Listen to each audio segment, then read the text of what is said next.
At the end of the day, it always helps to wait before you have a child with somebody. It really does.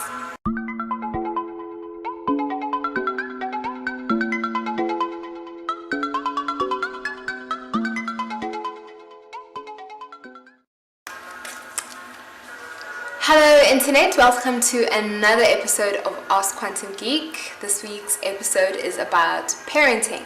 Okay, I got an email from a young lady from Cape Town in South Africa. Her name is Sonia and she's 19 years old. Dear Quantum Geek, I've been dating this guy for 6 months now and things have been going relatively well. He's kind, he's sexy, and very supportive of my life goals in general, and I feel very lucky to have met him. But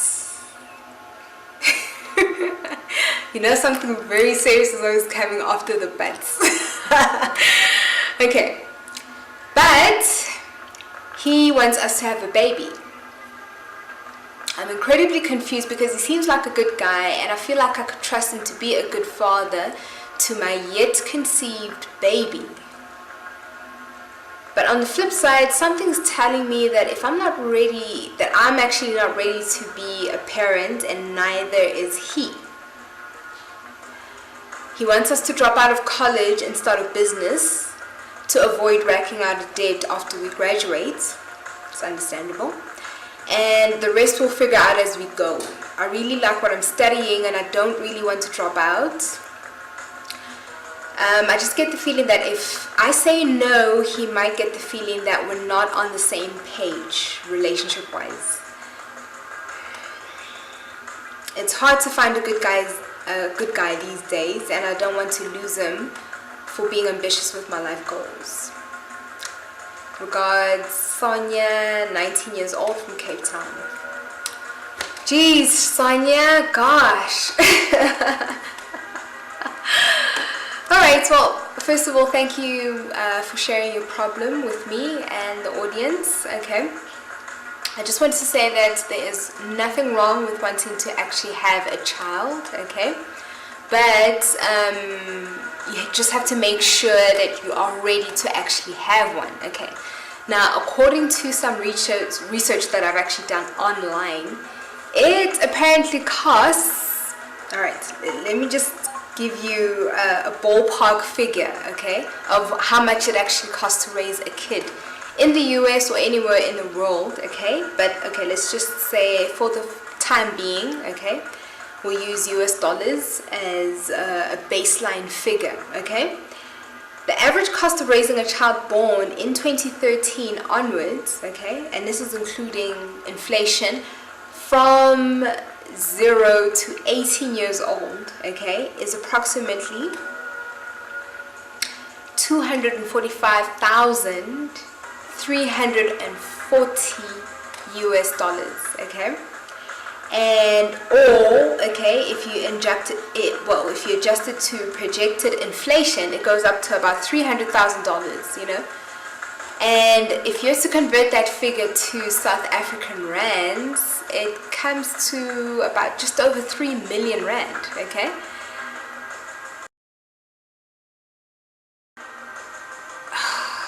That is expensive, okay? That's incredibly expensive. I'm just thinking that now, once upon a time, you really didn't need that much money to actually raise a kid. Now virtually you have to be a millionaire, or at least the combined income between both parents has to be over that amount, and that's just for one child.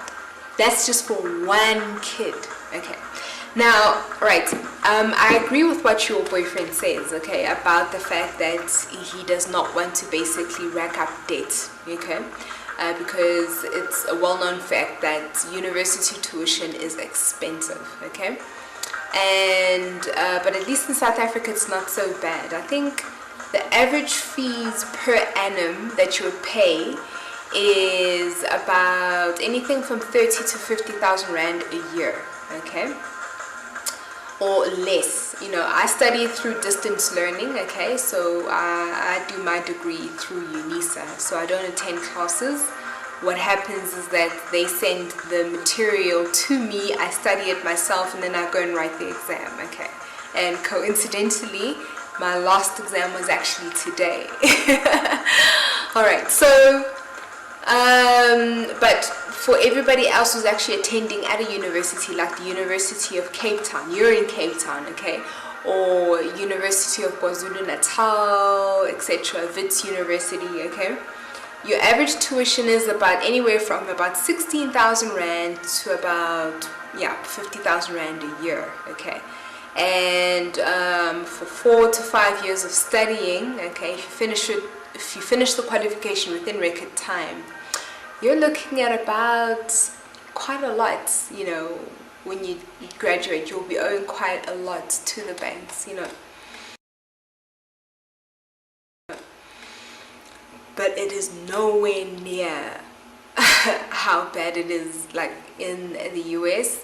Apparently in the US you spend anywhere from 300,000 Rand, okay, to 700,000, you know. And by the time you get out, you'll be owing 1.6 million Rand, okay. So I'm quoting the figures in Rand. On the bottom of the screen you're going to see the US dollar conversion to that amount, okay. And it is ridiculous.